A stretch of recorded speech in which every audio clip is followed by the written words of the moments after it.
Okay, so this is the division of labor.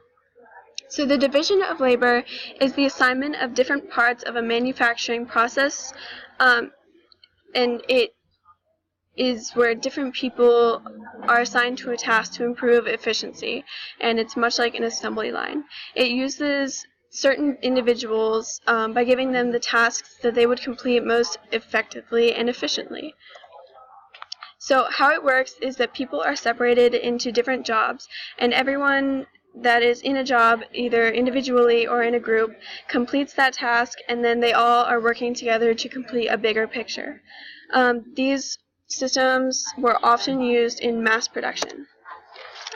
So the division of labor started by Josiah Wedgwood, and Josiah Wedgwood opened a pottery business in 1759 that used the division of labor. People like Sir William Petty also was the first writer to take note of the division of labor, so it started showing up before. People that were involved we will talk about later, but they include Josiah Wedgwood, Adam Smith, and Sir William Petty. Okay, so on the left you see Adam Smith, and he determined that division of labor represented an increase in productivity. He also wrote about this idea in An Inquiry into Nature and Causes of Wealth of Nations.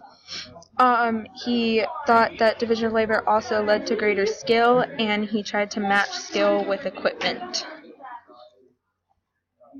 The effects of society include an increase in the overall rapidness of manufacturing, as well as the quality of the products got better. The overall idea of division of labor is still shown today in some factories. It also caused an increase in child labor. Children were often introduced into factories at the ages as young as 5 and 6 years old. Women were also taken out of the households and put into factories such as like textile factories, and they earn 1/3 to 1/2 as much as men. And women who wanted bigger pay than that became domestic servants and often faced the risk of sexual abuse.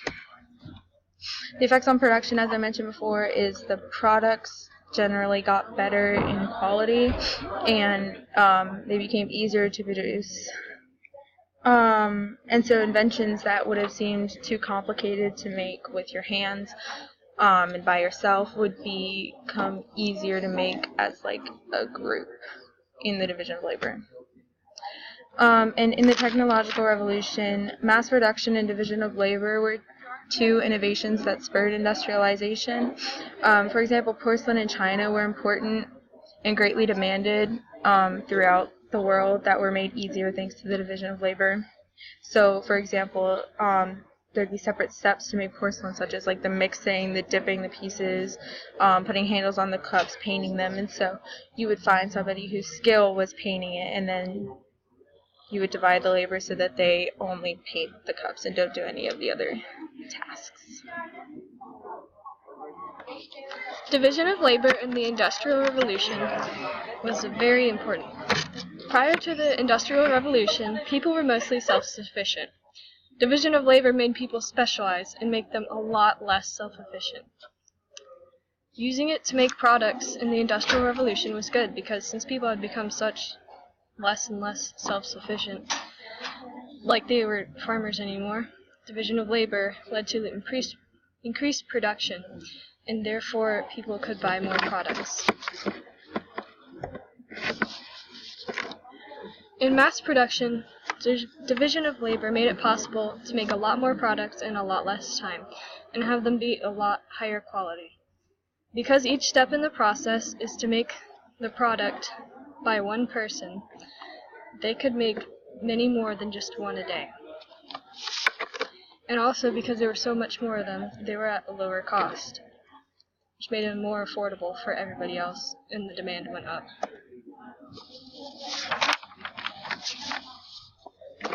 Division of labor led to gender role of jobs.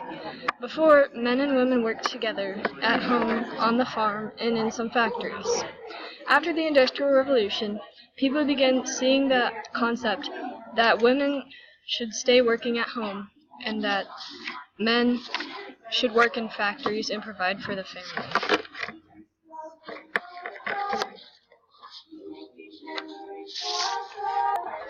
Division of labor was very important during the Industrial Revolution, and that was because when people became less self-sufficient, they needed a way to get the materials that they would have gotten before, but now they couldn't. So foods, clothing, textiles, everything.